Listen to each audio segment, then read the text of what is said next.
شكرًا للمتابعين ديالي اللي تاقوا فيا وجاو يخدموا معايا في شركة الخياطة اللي أنا خدام فيها، كنقول لكم تحياتي ليكم من القلب. شكرًا على الثقة ديالكم.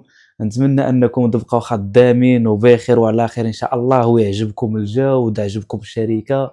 هاد الشي الإخوان هادشي هذا كامل كنديرو أنا وأنا فرحان بصراحة، لأن علاش لأول مرة كنتلاقى بعدا مع المتابعين ديالي، الناس اللي متبعيني هنا في التيك توك. الأغلبية راكم متابعيني من شحال هادي والناس كيقولوا لي يعني حنا متبعينك وكنتفرجوا الفيديوهات ديالك وحنا دابا جينا نخدموا معاك في نفس الشركة اللي أنت خدام فيها. يعني هادشي هذا الإخوان فرحني لواحد الدرجة اللي كبيرة. شكرًا على الثقة ديالكم. ومن واحد الناحية أي واحد عنده أي مشكل راه إن شاء الله يا ربي غادي نحلوا المشاكل ديال أي واحد كيف ما بغات تكون. من طبيعة الحال الشاف دوسار راه كاين وكاين أنا، أي واحد احتاج شي حاجة كيما بغات أولا بغا يعرف أي حاجة من طبيعة الحال يتواصل معايا أنا ولا يتواصل مع الشاف دوسار بحال ما كاينش المشكل. يعني بغينا كلشي يكون خدام بخير وعلى خير وحتى شي واحد ما يكون عنده المشكل أصلًا. الله ييسر الأمور للجميع. واللي بغا يجي يخدم مرحبا به الإخوان، من طبيعة الحال أي واحد بغا يجي مرحبا به.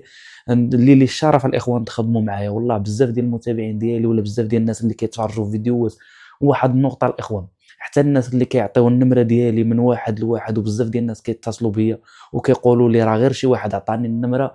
يعني الحمد لله وصلنا لواحد النسبة ديال الناس اللي بزاف ديال الناس عرفوا بأن راه حنا باغيين العمال والناس اللي يكونوا منضبطين والعمال اللي يكونوا مزيانين من طبيعة الحال داخل الشركة، ويكونوا حتى هما محترمين، يعني يكونوا ناس محترمين وناس ظريفين والناس اللي باغيين يخدموا على المدى الطويل. المهم الإخوة باش ما نزيدش نطول الفيديو بزاف، تحياتي لكم، شكرا الناس اللي تاقوا فينا من طبيعة الحال. وكالعادة اللي بغا يخدم مرحبا، اللي عنده الركطة ولا السورجي ولا الكورتوز مرحبا، واللي عنده شي حاجة أخرى يتواصل معايا وديك الساعات غادي نشوف أنا شنو كاين.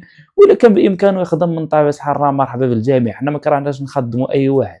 وهذا الشيء اللي كاين في هذا الفيديو، والسلام عليكم.